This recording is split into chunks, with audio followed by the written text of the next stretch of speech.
Yang kedua, pahala orang yang membaca Al-Quran.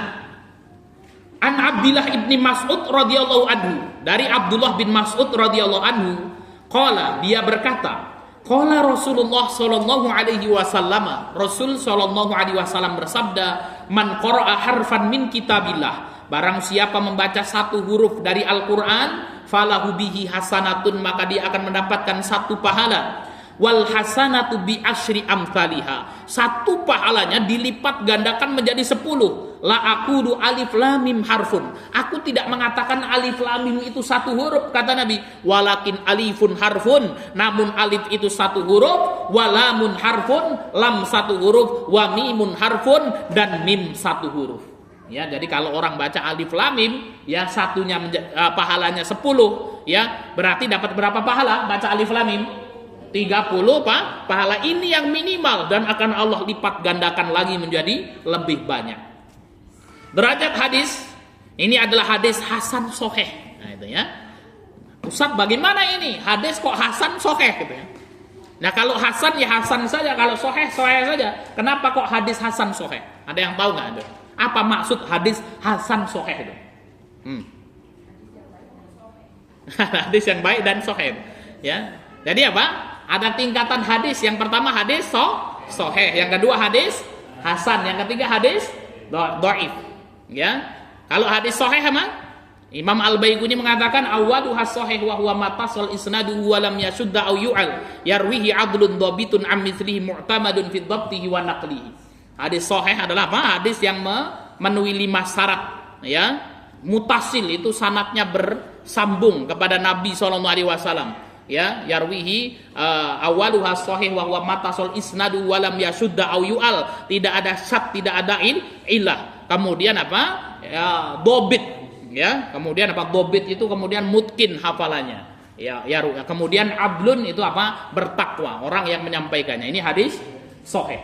Ya, kalau hadis hasan, wal hasanul ma'rufu turqan wa ghadat rijaluhu la qasahihi istaharat. Hadis hasan sama dengan hadis sahih. Cuman apa, kalau hadis sahih itu hafalannya tamudopti, ya kuat hafalannya. Kalau hadis hasan khafadopti gitu ya. Jadi hafalannya agak lupa-lupa dikit gitu ya. Ya kalau lupa terus itu namanya hadis dhaif kan gitu ya. Ya maka kita ya bisa melihat itu. Ustadz hafalannya Masya Allah mungkin kan gitu ya. Ini kalau meriwayatkan hadis sahih itu. Ustadz kadang-kadang ya salah-salah dikit, itu namanya hadis hasan. Kalau meriwayatkan hadis lupa semuanya Pak Ustadz, ini dhaif hadis kan berarti ya. Ya. Jadi kalau yang suka lupa-lupa itu jangan menyampaikan hadis dengan hafalan ya, akan tapi dengan bacaan, dengan kitabnya ya. Baik, Ustadz dan Ustadzah yang dimuliakan Allah Subhanahu wa taala, hadis hasan sahih ya itu bisa jadi memiliki banyak periwayatan. Nah ini ya, jalur periwayatannya Ustadz Harun, oh ini hadisnya sahih gitu ya. Si fulan ini hafalannya kuat semua. Namun ya ada jalur lagi ya Ustadz Aris. Jalurnya Ustadz Aris ya, oh si fulan ini hafalannya tidak 100%, namun 80%, sehingga kemudian menurut Ustadz Aris hadisnya adalah hasan. Sehingga kemudian oh ini hadis hasan sahih ya. Kenapa? Karena kemudian para ulama khilaf itu. Ada yang mengatakan ini hadisnya hasan, ada yang mengatakan hadisnya sahih. Baik, yang intinya hadis hasan sahih itu hadis yang makbul diterima. Faedah hadis ini menjelaskan keutamaan membaca Al-Qur'an. Orang yang membaca Al-Qur'an akan mendapatkan pahala dari setiap huruf yang ia baca. Satu hurufnya bernilai satu pahala yang akan Allah lipat gandakan menjadi 10 kebaikan. Atau bahkan lebih sesuai dengan kehendaknya. Hadis ini menunjukkan kasih sayang dan kebaikan Allah kepada hamba-hambanya. Jika seorang hamba melakukan satu kebaikan, maka Allah akan melipat gandakan pahalanya. Hal ini sebagaimana sabda Nabi SAW, yaqulullahu azza wa jalla, man jaa bil hasanati falahu asru amsalihha. Kata Nabi SAW, barang siapa mengamalkan satu kebaikan, maka Allah akan berikan pahala 10 untuknya. Ya bahkan akan Allah Subhanahu wa ta'ala lebihkan.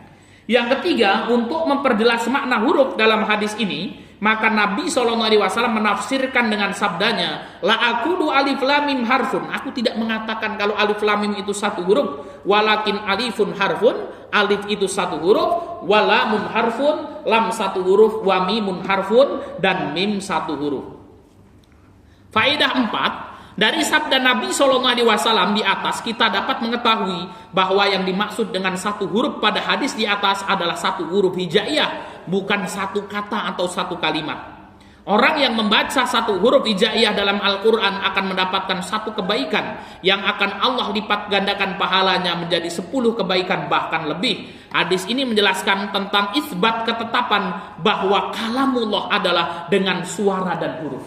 Ya. Ustadz dan ustadzah yang dimuliakan Allah Subhanahu wa taala, faedah dari hadis yang kedua ini, hadis kedua ini memotivasi bagi kita untuk membaca Quran, ya. Membaca Quran semuanya baik. Yang pertama, ya, ketika kita membaca Al-Qur'anul Karim, maka akan dilipat gandakan itu pahalanya oleh Allah Subhanahu wa taala. Jadi, ya, satu hurufnya 10 bahkan dilipat gandakan menjadi ya berlipat-lipat yang kemudian sangat banyak pahalanya. Dan Nabi mengatakan, aku tidak mengatakan alif lam mim itu satu huruf, akan tapi alif satu huruf, lam satu huruf, dan mim satu huruf. Maka kita bisa bayangkan, ya, kalau ada ya santriwan, santriwati, ustadz-ustadzah yang kemudian memurojaah Al-Qur'anul Karim, membaca Al-Qur'an, berapa pahala yang akan ia dapatkan. Ya, maka Syekh Khalid Aun Al-Yamani ketika beliau berkunjung kemarin, ya, berkunjung sini juga Mas. Ya, berkunjung di sini, ya. Dari beliau mengatakan kalau kita ingin menjadi miliarder akhirat, maka kemudian banyak-banyaklah kita membaca Al-Qur'anul Karim, kan gitu ya. Ya, walaupun di dunia kok nggak punya duit, ya, tapi dia menghafal Quran, insya Allah dia akan menjadi orang yang kaya di akhirat nanti dengan banyaknya pahala yang mereka dapatkan.